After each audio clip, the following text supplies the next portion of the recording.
Bismillahirrahmanirrahim. Assalamualaikum warahmatullahi wabarakatuh. Selamat pagi, salam sejahtera bagi kita semua. Yang saya hormati Bapak Dr. Hariwahyono MPD selaku dosen pengampu mata kuliah retorika dan seluruh teman-teman pendidikan bahasa sastra Indonesia yang saya sayangi dan saya cintai.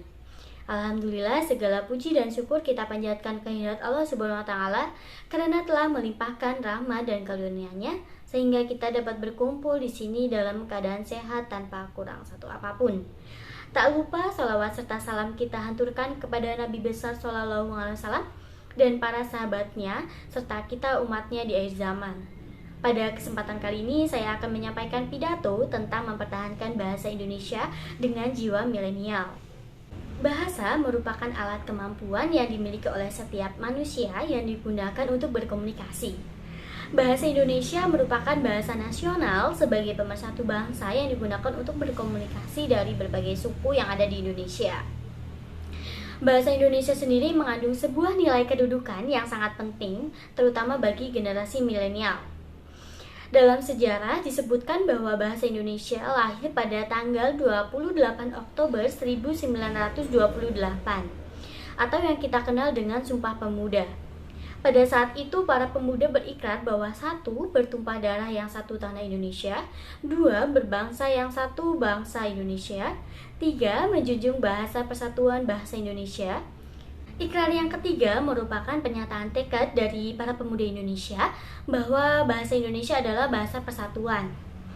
Pada saat ini, para milenial beranggapan bahwa penggunaan bahasa asing dan bahasa gaul akan membuat mereka terlihat lebih keren dan modern dengan alasan mempermudah komunikasi. Padahal sebagai generasi milenial yang kehidupannya tidak jauh dari handphone untuk menggunakan media sosial.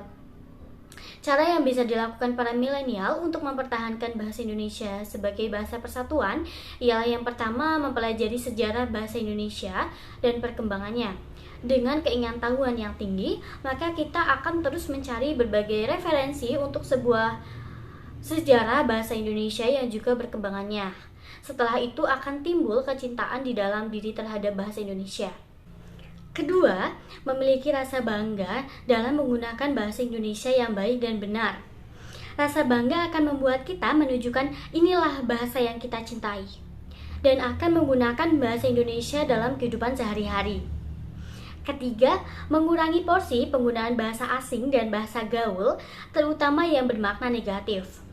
Sekarang ini banyak sekali kata dari bahasa asing maupun bahasa gaul yang bermakna negatif. Mirisnya, justru para kalangan milenial lah yang sering menggunakannya, sehingga ikut mempopulerkan kata yang bermakna negatif. Sehingga untuk mempertahankan bahasa Indonesia yang bahasa persatuan, kita perlu mengurangi bahasa asing maupun bahasa gaul, terutama yang bermakna negatif. Keempat, rajin membaca buku berbahasa Indonesia. Dengan banyak membaca buku berbahasa Indonesia akan menambah pengetahuan kita terhadap istilah baru atau penggunaan kosakata yang paling tepat. Kelima, rajin menulis menggunakan bahasa Indonesia yang baik dan benar. Jika kita seorang pelajar, mahasiswa, penulis, atau hanya hobi menulis, maka kegiatan menulis menggunakan bahasa Indonesia yang baik dan benar telah membuat kita berperan dalam mempertahankan bahasa Indonesia.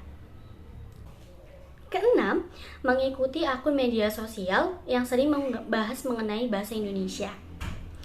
Di era maraknya penggunaan media sosial seperti sekarang ini, banyak sekali akun-akun bermanfaat yang bisa menambah pengetahuan kita. Untuk menambah pengetahuan dan mempertahankan bahasa Indonesia, kita bisa mengikuti akun media sosial yang membahas mengenai bahasa Indonesia.